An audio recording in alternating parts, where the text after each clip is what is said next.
নমস্কাৰ। আজি আমাৰ অনুষ্ঠানৰ অতিথি কবি মনালিছা শইকীয়া। 1991 চনত প্ৰথমটো কবিতা প্ৰকাশ পাইছিল তেওঁৰ মহাবিদ্যালয় আলোচনীত। তাৰ পিছৰ পৰা তেওঁ বিভিন্ন কাকত আলোচনীত কবিতা লিখি আহিছে আৰু বৰ্তমানলৈকে তেওঁৰ প্ৰকাশিত কাব্যগ্ৰন্থ হৈছে 3খন।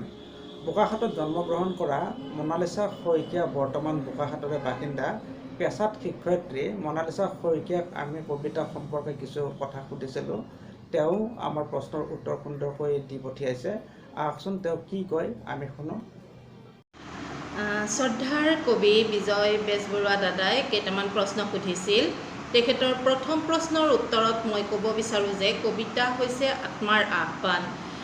আত্মাই যেতিয়াই কয় তেতিয়াই এটা কবিতা লিখাৰ প্ৰয়াস কৰোঁ, প্ৰচেষ্টা হাতত লওঁ, বিভিন্ন ধৰণৰ সমল গোটোৱাওঁ আৰু এই সমলবিলাক বাৰে বাৰে চালি জাৰি চাওঁ। শব্দৰ মালা গাঁঠো আৰু শব্দবিলাকে যেতিয়ালৈকে এপাহ ফুলৰ দৰে জিলিকি নুঠে মোৰ দৃষ্টিত, মই তেতিয়ালৈকে এপাহ সতেজ ফুল হিচাপে যেতিয়া শব্দবিলাক দেখা পাওঁ তেতিয়া এটা কবিতা হৈছে বুলি ভাবোঁ আৰু সেইটো মই পাঠক সমাজলৈ আগবঢ়াই দিওঁ। ঠিক তেনেদৰেই কবিতা এটা লিখাটো হৈ উঠে আৰু একেবাৰে সঁচা কথা যে আত্মাৰ আহ্বান নহ'লে কেতিয়াও কবিতা লিখা নহয় আৰু মন আৰু মগজুৱে এটা কবিতা লিখিবলৈ সদায় বাধ্য কৰে। দ্বিতীয় তেখেতৰ প্ৰশ্নৰ উত্তৰত ক'ব বিচাৰোঁ যে জীৱন আৰু কবিতা এই সম্পৰ্কত যদি ক'বলৈ দিয়া হয় তেতিয়াহ'লে ক'ম যে জীৱন আৰু কবিতা একেটা মুদ্ৰাৰ ইঠিক ইপিঠি আৰু সিপিঠিৰ দৰে।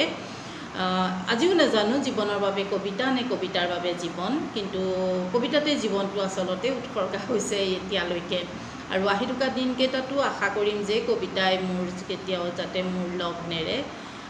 কবিতা নিজে কিমান লিখিব পাৰিছোঁ সেইটো ডাঙৰ কথা নহয়, সদায় আনৰ কবিতা পঢ়ি ভাল পাওঁ আৰু সেই কবিতাৰ মাজতে আচলতে নিজৰ যিখিনি আজৰি সময় সেই সময়খিনি মই কটাবলৈ বিচাৰোঁ।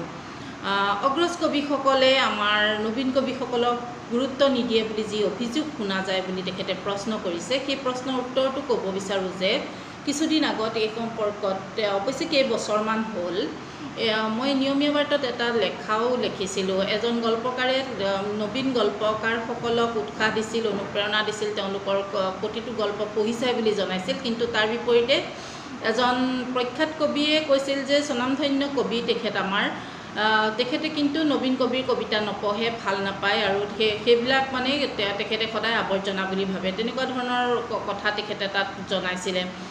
মই ভাবোঁ যে তেনে কথা নহয়। আমি যিসকল অগ্ৰজ কবি তেখেতসকলৰ খোজে খোজে খোজ মিলাই আমি গৈ থাকিবলৈ বিচাৰোঁ। সেই অগ্ৰজ কবিসকলে যিসকল নবীন কবি সেই নবীন কবিসকলৰ কবিতা পঢ়ি চোৱাটো উচিত। তেখেতসকলৰ ভুল ভ্ৰান্তিবিলাক শুধৰাই দিলে হয়তো তেখেতসকলো অগ্ৰজসকলৰ দৰেই এদিন কবি হ'বগৈ পাৰিব বুলি মই আশা কৰোঁ। সেইবাবে আশা কৰিছোঁ যে ভৱিষ্যতৰ দিনবিলাকত অগ্ৰজ কবিসকলে নবীন কবিসকলক উৎসাহ আৰু অনুপ্ৰেৰণা আগবঢ়াব। চতুৰ্থ যিটো প্ৰশ্ন, বৰ্তমান সময়ত কবিসকলে কবিতাৰ প্ৰতি চৰ্চা কমাই দিয়া পৰিলক্ষিত হয়। এই সন্দৰ্ভত হয়, চৰ্চা কমাইছে ঠিক কথা, কিন্তু চৰ্চা যে নাই কৰা সেইটো কিন্তু আমি কেতিয়াও ক'ব নোৱাৰোঁ। কিমান কবিৰ সৃষ্টি হৈছে চাওক, সামাজিক মাধ্যম খুলিবই নোৱাৰি, তাত কেৱল মাত্ৰ কবি আৰু কবি। কবিতাৰ ইমান পয়োভৰ যে আমি কেতিয়াবা নিজে ভাবিব লাগে যে এয়া কবিতা নে আমি চৰ্চা কৰি থকাখিনি কবিতা। তথাপিও কওঁ সেইটো এটা ভাল কাম, তেওঁলোকে কোনো ধৰণৰ বেয়া কাম নকৰি অকণমান সাহিত্য চৰ্চাৰ প্ৰতি, দুটা শব্দ শিকাৰ প্ৰতি মনোনিৱেশ কৰিছে।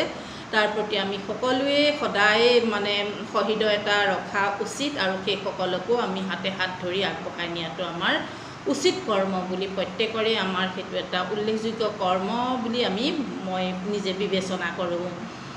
তেখেতৰ শেষ আৰু এটা প্ৰশ্ন আছিলে যে বৰ্তমান কাব্য চৰ্চা কৰি থকা নবীন কবি 5জনৰ যদি নাম ল'বলৈ দিয়া হয় মই তেতিয়াহ'লে নিশ্চয়কৈ ল'ম যে প্ৰিয়াংশু প্ৰাঞ্জল, ঋতুবাস্তৱ হাজৰিকা, অনিতা মিশ্ৰ, স্বপ্নালী কলিতা, তাৰপিছতে অংকুৰিতা ফুকন, এইসকল হৈছে নবীন কবিৰ উল্লেখযোগ্য কবি, যিসকলৰ কবিতাই আমাৰ মনোজগতত এক বিশেষ স্থান অধিকাৰ কৰিবলৈ সক্ষম হৈছে।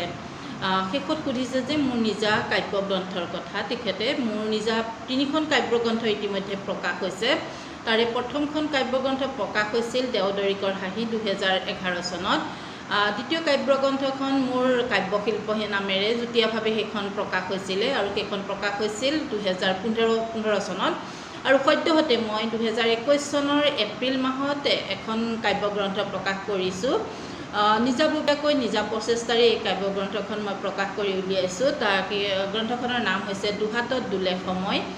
আগ্ৰহী পাঠকসকলে গ্ৰন্থখন পঢ়ি চাব বুলি আশা কৰিলোঁ আৰু ভৱিষ্যতৰ দিনবিলাকত কবিতাৰ চৰ্চাই সকলো পৰ্যায়ৰ মানুহৰ হৃদয়ত স্থান লাভ কৰক তাকে আশা কৰিলোঁ আৰু দাদালৈ মই সশ্ৰদ্ধ প্ৰণাম জনাই মোৰ অনুষ্ঠান ইমানতে সামৰণি মাৰিলোঁ। ধন্যবাদ। ইমানখিনি সময় দিয়াৰ কাৰণে মনালিছা শইকীয়াক আমি ধন্যবাদ জনাইছোঁ আৰু তেওঁৰ কাব্যযাত্ৰা শুভ হওক এই কামনা কৰিছোঁ। শেষত আপোনালোকলৈ এটা অনুৰোধ, যদি আপোনালোকে আমাৰ এই অনুষ্ঠানটো ভাল পাইছে তেনেহ'লে অনুগ্ৰহ কৰি এটা লাইক কৰিব আৰু ছাবস্ক্ৰাইব কৰিব। ধন্যবাদ।